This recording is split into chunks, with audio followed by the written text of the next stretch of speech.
Most games have a form of progression, be it through items you can collect or skills that you unlock as you play. It helps build an engaging and refreshing playing experience, as right when a part of the game starts to grow stale, the game can swoop in and introduce you to something brand new. And when it finally comes around to a finale, you're typically tested on all that knowledge and skill you've been building up as you play.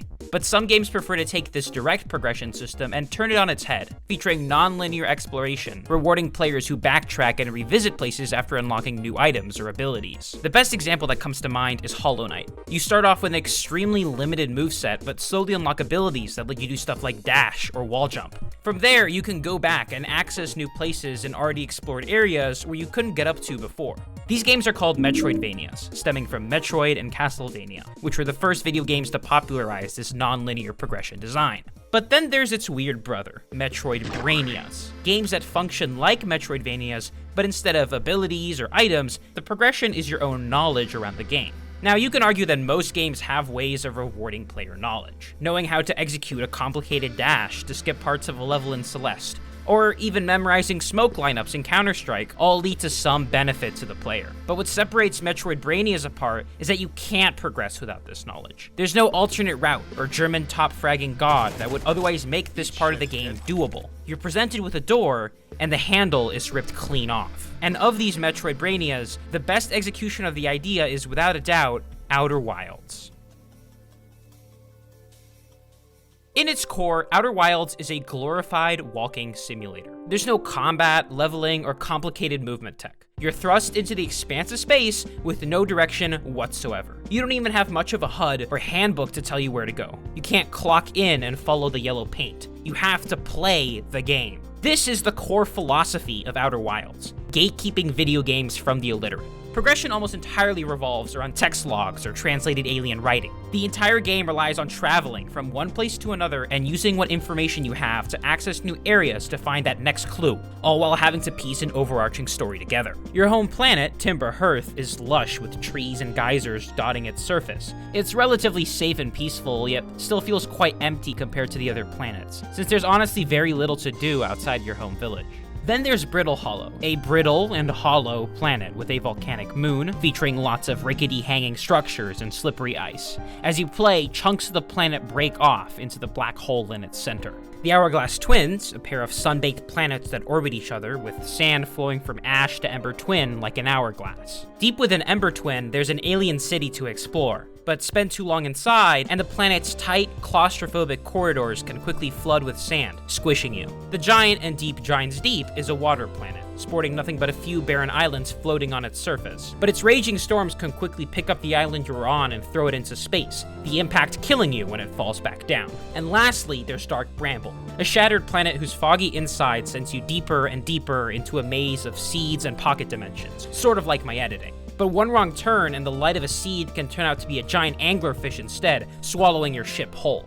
As a sandbox exploration game, you're given a few more tools to play with than just your ship. There's the Scout Launcher, which lets you shoot a scout probe wherever you want. You can test the environment, light up areas, or even take pictures that let you see ahead or spot hazards like ghost matter. Then there's the Signal Scope, used to track down signal sources across the solar system. Most places have a fellow traveler you can track down using the Signal Scope. These travelers provide helpful tips on where to go next or how to access certain areas. But the most important tool of them all is the translator. You are the first Hearthian to blast off with the ability to translate Nomai text, which is what you get most of your clues from. You're first introduced to the Nomai through one of their statues displayed at the entrance of the museum. You pass it on your way to get the launch codes from Hornfels upstairs, only to go back down and witness this.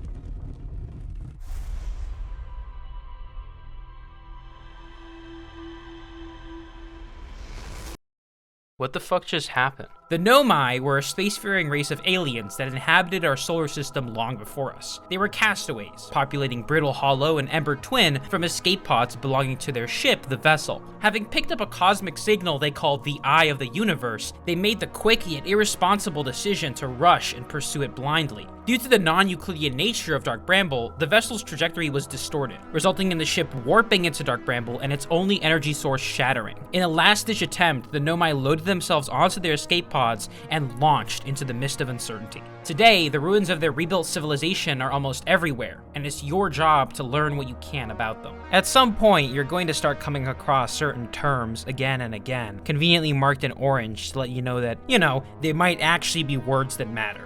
The orbital probe cannon, the vessel, the Ash Twin project. These are unsurprisingly the major parts of the game, some more accessible than others, but all still important. Like how the orbital probe cannon just rotates around Giant Steep, but when you go there, you find out that one of its 3 parts, the probe tracking module, has fallen into the center of the planet. So now you have to find out how to get into the planet's core, which requires you to visit the Southern Observatory on Brittle Hollow to learn about the ocean's currents. But the door is locked, so you need to find a different way inside. And even then, you can't pass the core's electromagnetic field with your suit or ship, so you then have to go to track down Feldspar in Dark Bramble to learn that jellyfish on Giant Steep can shield you from the electricity. So while on the surface, the orbital probe cannon might just seem like a short detour exclusive to Giant Steep, it has you extensively explore 2 other planets just to reach that last module. The music in Outer Wilds is very important, which is interesting because it's also used pretty sparingly. Most of the tracks are ambient, and even then mainly play when you come across some crazy information, like how the track for Giant Steep only kicks in once you finally manage to breach its underwater currents. The music signals to the player that something has happened. Maybe you've discovered a new secret, or an ancient Nomai city. Maybe you're just exploring your home on Timber Hearth, or uncovered a huge plot point. Or maybe you're in danger. This track, End Times, is easily one of the most iconic songs in the soundtrack. Anyone who's played Outer Wilds recognizes this song, and more importantly, what it signals. Because this song only plays when your time is up.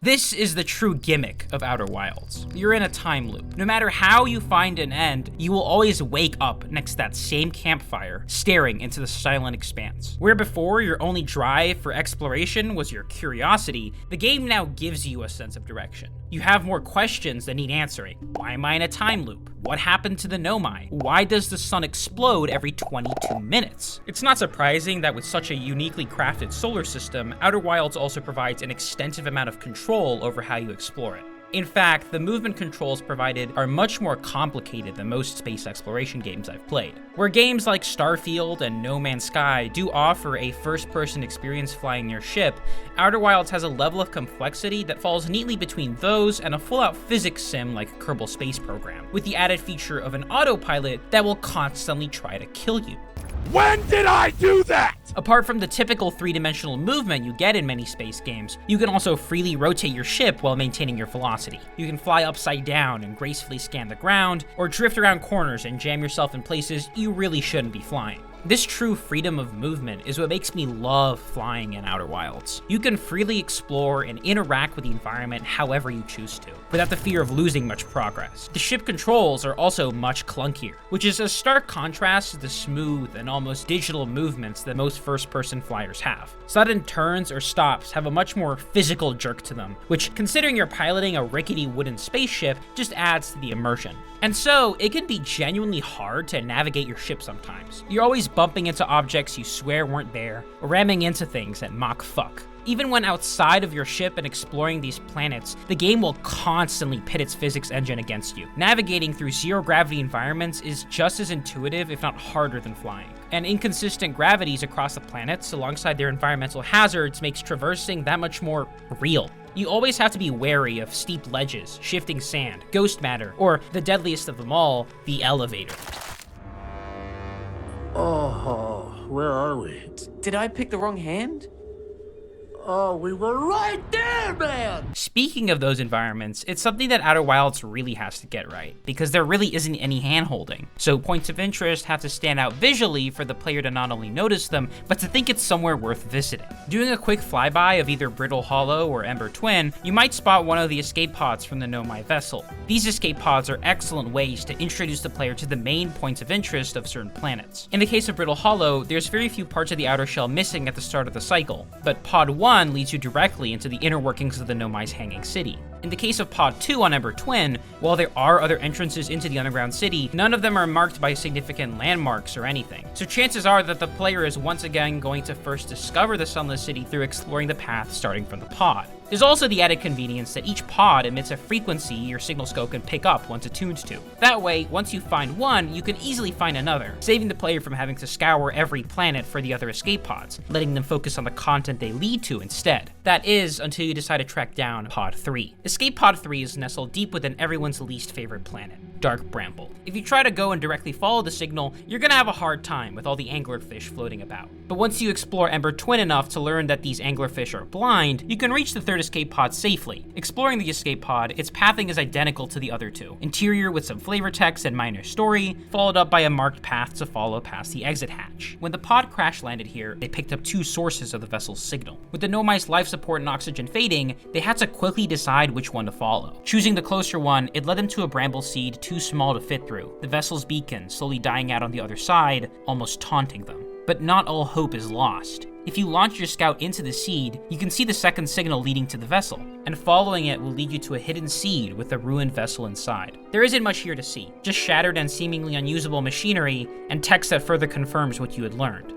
There's just something about the way that Nomai writing is written in this game that works so well. There's lots of cases where the devs could have very well decided to just have a clue say, you should totally check out the probe cannon, by the way. But then you remember that this isn't a Scott Cawthon game, so the writing is actually, good. And so, for a game that takes a pretty minimalist stance at its storytelling, Outer Wilds really has to rely on its environment again, this time to guide you towards the story. It makes you feel like the story is discovered, not presented. One of the best examples of this being the Interloper. For starters, exploring the Interloper is not at all necessary to beat the game. You can dilly-dally your way across the solar system and reach the end without even realizing it exists. In fact, there's only 2 mentions of the comet in the entire game. But chances are, at some point you are going to remember that the Interloper does indeed exist, and try to explore it.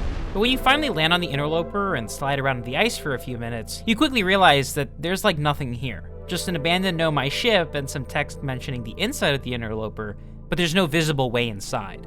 But you know damn well that there has got to be a way in there. But scouring the entire surface won't tell you anything. It's only once you get closer to the sun that the ice begins to melt, revealing a system of tunnels leading to its center. The game did next to nothing to tell you that was how to get inside. But through your own curiosity, you persisted until you found a solution to your problem. This is how Outer Wilds tackles its immersion. Even when the game so clearly wants you to go somewhere or figure something out, it restrains itself and lets the player's own wonder progress the story. If the player wasn't immersed into the environment or invested in the story, they would have never stuck around long enough to get inside. But this is Outer Wilds, so of course once you do go inside, the game immediately contrasts that intimate curiosity with tragedy. Venturing into the core of the Interloper, you find most passages coated in ghost matter, with the slippery ice making avoiding them difficult. But with enough time, you can finally make your way into the center. It's here where you learn about the Nomai's fate. In their own pursuit of curiosity, they explored the Interloper and uncovered its hyperdense core, which ruptured and coated the entire solar system in ghost matter, killing everyone instantly. At the start of every loop, you wake up staring at the night sky, giants deep in full view. And every time, there's this purple flash of light from the thing orbiting the planet. That is the orbital probe cannon I talked about earlier. It fires a probe at the start of every cycle in a seemingly random direction. However, the force of the launch is so strong it breaks the cannon, with the most important part, the probe tracking module, falling into the core of Giants Deep. It's only once you make your way down there that you can actually learn about the cannon's purpose, to find the eye of the universe. All of the Nomai's previous attempts to look at the eye were unsuccessful. They constructed several locators to pinpoint the eye's location, but each time they failed, since the eye's signal had long since faded away. So they decided to take on a different approach, brute forcing the search by launching a probe in a random direction at the start of each loop. And with enough time, the probe would theoretically find the eye of the universe. And this time, it worked. But there's no way to control the time loop from here. You're gonna have to target its source, the Sun Station. The Sun Station was built to power the Ash Twin Project. It's most blatantly written here, which is probably one of the first things you'll read when finding the Sunless City. And while you can use your ship to get aboard the Sun Station, you actually get an achievement for doing so, the much more sensible approach would be using, say it with me folks, a warp pad. When originally designed by the Nomai, the Sun Station would trigger an artificial supernova. This burst of energy would be then used to power the Ash Twin Project, beginning the 22-minute loop. Once the Nomai had done what they needed to, they would be able to simply turn off the station and go to the Eye. But the Nomai aren't here anymore, so it's up to us to disable the Sun Station to shut off the time loop, while also saving everyone from the supernova. But the truth of the matter is, the Sun Station failed. There is no artificial cause for the sun exploding. This place hasn't had activity for hundreds of thousands of years. Your star is just reaching the end of its natural lifespan, alongside the rest of the universe. But what if there's at least another way to turn off the time loop? The Sun Station was built to power the Ash Twin Project, which is all but confirmed to be the cause of the time loop. We know that the Ash Twin Project is, shocker, on Ash Twin, or rather, inside it. There's a dense, fully sealed shell protecting it in the center of the planet. So we can't physically enter Ash Twin's core, but we might be able to warp there. The outside of the planet has a ring of towers with warp paths for most points of interest, including a tower for the Hourglass Twins. But inside the building, there's two paths, one for Ember Twin and one for Ash Twin. Because of how close the twins are, warping between Ash or Ember Twin requires you to align with the center of rotation between the two planets, that being the giant column of sand. But in the case of the Ash Twin teleporter, the ceiling collapsed, so the sand column would just suck us up, which means the only way to enter Ash Twin is to wait by the teleporter and jump in right when the sand column is on top of the path. This is it, the Ash Twin Project, the Nomai's magnum opus. In a few minutes, the sun will explode. Its energy will power this contraption, sending all the information in its statues 22 minutes back in time. And at the start of every cycle, the orbital probe cannon will fire in a random direction in the hopes of locating the Eye of the universe. We now know the rest of the story. A probe did find the Eye, which led to a Nomai statue pairing with your consciousness, making you aware of the time loop. This is what is responsible for your cycle of reincarnation. No matter where you went, what you learned, or how you died, this contraption would always reel you back, like a 22-minute leash tethered to your home. But now, you are presented with a way to break the cycle, to truly conclude your story. This is about coming to terms with how things end. Everything eventually comes to an end, you included. But that doesn't mean you can't end on your own terms. There's still one more theory that needs testing, one more question that needs answering.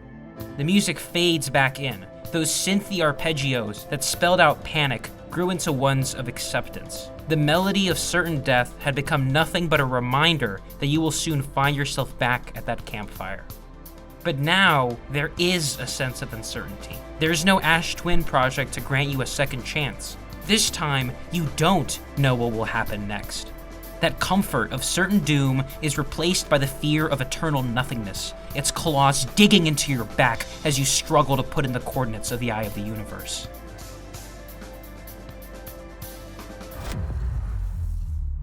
You are not entitled to a happy ending.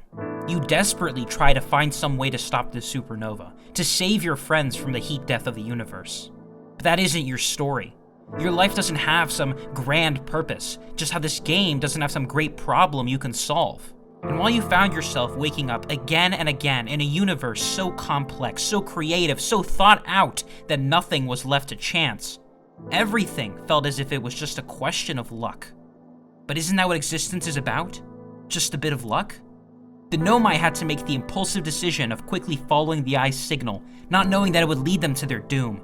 Those who survived built monumental structures and developed groundbreaking technology, but they were all still mortal.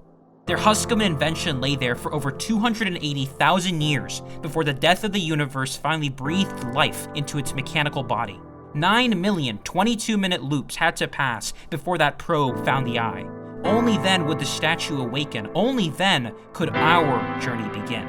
And even then, how many times did we fail in our attempt of salvation? How many times did we sit there and watch the universe breathe its last breath before subjugating us to a blinding demise?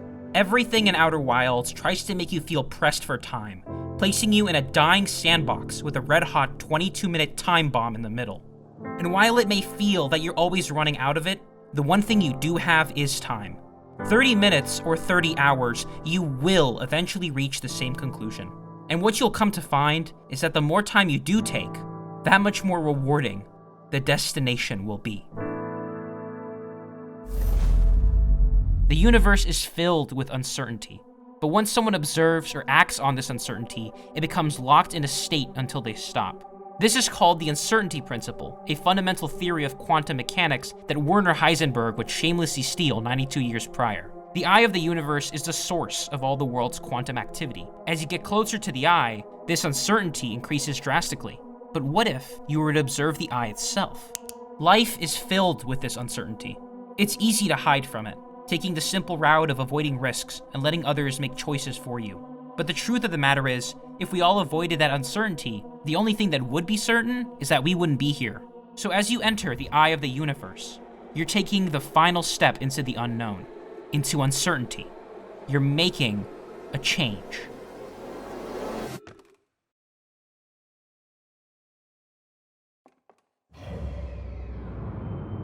Ever since its conception, the universe has been dying. The galaxies and stars that pepper the sky are hundreds of years away from us, and it will be hundreds of years until we see what they look like now. In a way, whenever you peer into space, you're actually looking into the past. The stars could very well be dead for ages, but we will not know until their light reaches us. And now, time is finally catching up. And as the galaxies die out, one by one, the bright and starry sky slowly fades into an inky black void. But even in darkness, a world can be found. Even in a field of nothing, we will search for a something, and it might be staring back.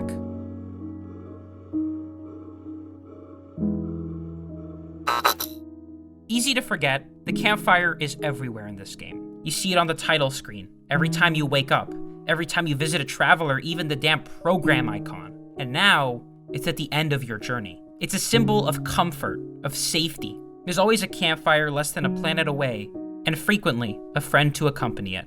From a gameplay standpoint, the campfire is second to pointless, but that pointlessness is the point. It's a representation of the little things in life, the ones worth living for. It's this idea that plays right into the message of Outer Wilds. Why do anything in life? And at the end of the universe, as the stars all die, you light that fire one more time, because you want to. There's no reward for doing so, but you do it anyways, because it brings you comfort and satisfaction. And during your last moments in a dying world, you call upon your friends to share that comfort. Esker, whistling from the Adel Rock, Rebek, strumming their guitar on Brittle Hollow, Gabbro, chilling on Giant Steep with their bass flute, Feldspar, the fearless pilot resting inside of Dark Bramble with their harmonica, and Chert, the astronomer on Ember Twin with his drums. A band of trivial characters who serve no purpose beyond companionship and guidance, sitting there, playing their instruments across the cosmos, separate, yet together. You're surely familiar with this tune by now. Its motifs are sprinkled everywhere, but only now, as you sit together and reflect, do you see the song's meaning. It's a song of love.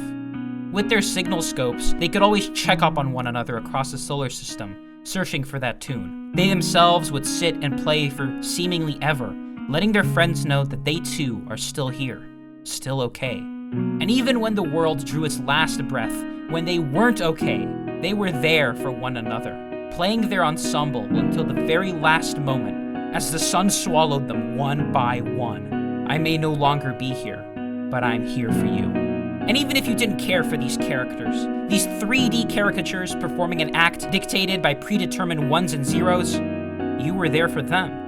You tried to save them from the supernova. You tried to find a solution to the world's problem. You tried to save your friends.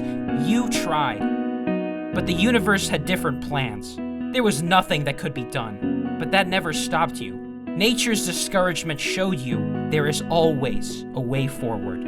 And now, as you sit with your friends, as the final star in the universe fades into emptiness, you smile. because you found a way forward.